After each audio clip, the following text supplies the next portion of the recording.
Vamos a estudiar la manera como se pueden lograr hacer unas imágenes muy bonitas para tejidos blandos fundamentalmente, y también se puede asociar con gammagrafía para hacer unos estudios funcionales con una anatomía muy bonita.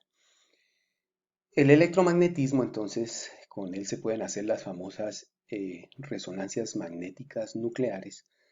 Algunos las mencionan como resonancia nucleomagnética, en inglés es MRI.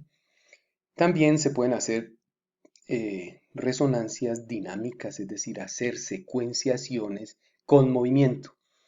Se puede hacer una eh, resonancia funcional y se pueden hacer una cosa espectacular que se llaman las tractografías. Entonces aquí estamos viendo una resonancia de rodilla donde están señalando un trauma de la rótula y muy seguramente es una secuencia T2 porque donde hay líquido se ve claro. ¿Listo? Y miren cómo se ven los meniscos. En una radiografía los meniscos no se logran ver. Miren cómo se ven, como si uno estuviera cortando a manera de un jamón los músculos de la pantorrilla. Miren aquí el gastrocnemio, está la cabeza del peroné. Y habitualmente pues la grasa se ve hiperintensa en las resonancias. Miren, esto es una defecografía donde vemos la vejiga llena de orina. La orina tiene ese aspecto claro. Aquí se ve la uretra. La persona se le llena el recto con medio de contraste. Ese medio de contraste hace el efecto, perdón, ese medio de contraste no es exactamente un medio de contraste, sino que es el gel que se utiliza habitualmente en las ecografías. Entonces a la persona se le pide que defeque para ver cómo se le comporta el piso pélvico. Y de ese análisis del piso pélvico entonces se puede ver las causas de las incontinencias. Vemos la resonancia funcional en la cual se analiza el consumo metabólico de oxígeno. Habitualmente a la persona se le ubica de una manera muy estática, muy fija dentro del resonador y se le estimula diferentes regiones del cerebro, por ejemplo, haciendo sonidos o haciéndole ver imágenes o inclusive en los estudios de la sexualidad también se pueden mostrar las activaciones de la corteza cerebral cuando una persona está eh, ideando su imagen sexual durante una masturbación, e inclusive se mira cómo está la activación de la corteza cerebral durante el orgasmo. Y este estudio me parece espectacular con programas especiales para el equipo del resonador. Se pueden analizar las vías nerviosas para estudiar en las personas cuando hay que hacerles cirugías de tumores, y puede después de la cirugía repetirse la tractografía, que es muy costoso, para ver cómo quedó la vía nerviosa después de la cirugía. Entonces el resonador es un imán grandísimo, es un imán que está en un ambiente aislado de las radiaciones electromagnéticas externas, y él genera un campo electromagnético que, dependiendo de la potencia, puede llegar a ser hasta 40.000 veces mayor que el campo electromagnético que tiene la Tierra. Ahora, el fundamento es que nosotros en nuestras moléculas de agua tenemos hidrógeno. Cuando el hidrógeno se somete a un campo electromagnético elevado, entonces él hace un giro molecular, y ese giro transitorio, que se llama spin, genera un pequeño campo electromagnético que ha sido capaz los ingenieros biomédicos de capturarlo y recrear imágenes a partir de él. En la radiografía, recuerden que es una radiación ionizante, se utiliza el yodo. Acá lo que vamos a utilizar es el gadolinio como medio de contraste. Recuerden que la resonancia no es un estudio con radiaciones ionizantes, sino que son con campos electromagnéticos.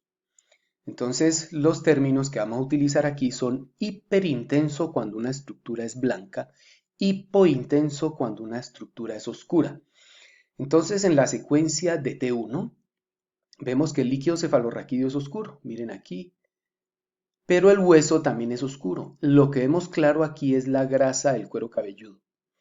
Ahora, en la secuencia de T2, resulta que el equipo lo que hace es que los espacios donde hay agua que fluye normalmente, líquido que fluye normalmente, lo pone hiperintenso. Entonces aquí en la secuencia de T2 tenemos que es hiperintenso el líquido cefalorraquídeo.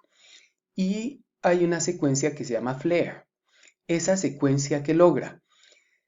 Miren que es parecida la disposición de la sustancia gris y la sustancia blanca del cerebro. Aquí en esta neuroimagen que es muy bonita, estamos viendo que quitaron la densidad del agua normal. Y estamos viendo aquí en este cerebro muy sano que el tejido o la diferenciación entre sustancia blanca y sustancia gris del encéfalo está normal y no hay deterioro. Si vemos acá abajo, miren aquí, se ve en esta secuencia que es T1, porque vemos que el líquido cefalorraquídeo se ve hipointenso.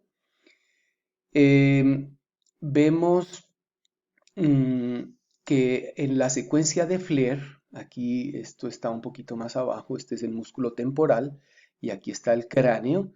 Entonces vemos cómo una persona que ha tenido un evento cerebrovascular de la arteria meningia media izquierda, esto sería típico de una persona con una afasia, muy posiblemente global, y con esa afasia global, la persona, pues que en esta imagen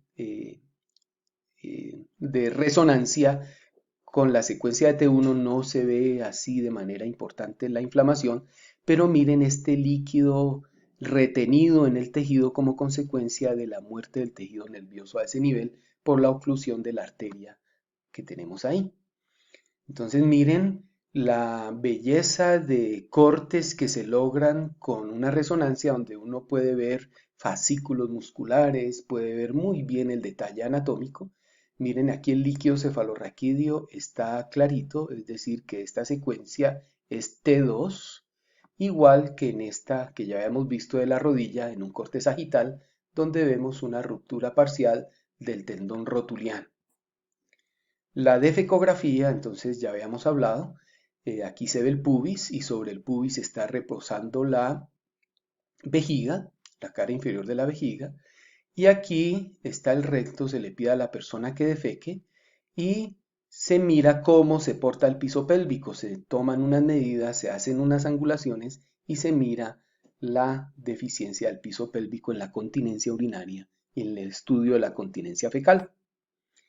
Esta es la resonancia funcional que no utiliza medio de contraste, sino que utiliza el metabolismo del oxígeno, es decir, las zonas donde hay más oxigenación, más flujo vascular transitorio, esa zona se va a pigmentar con más intensidad en la resonancia.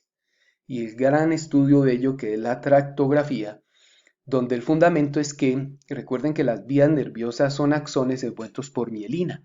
La mielina se comporta como un aislante y el agua que está alrededor del tracto, cuando se lo somete a un campo electromagnético, esos átomos de hidrógeno se van a alinear en sentido como va la vía nerviosa. Entonces ya el computador lo que hace es recrear anatómicamente esa distribución de las fibras axonales y le puede mostrar a uno cómo se dispone la vía nerviosa desde, en este caso, desde el bulbo raquídeo hacia arriba. Muchas gracias.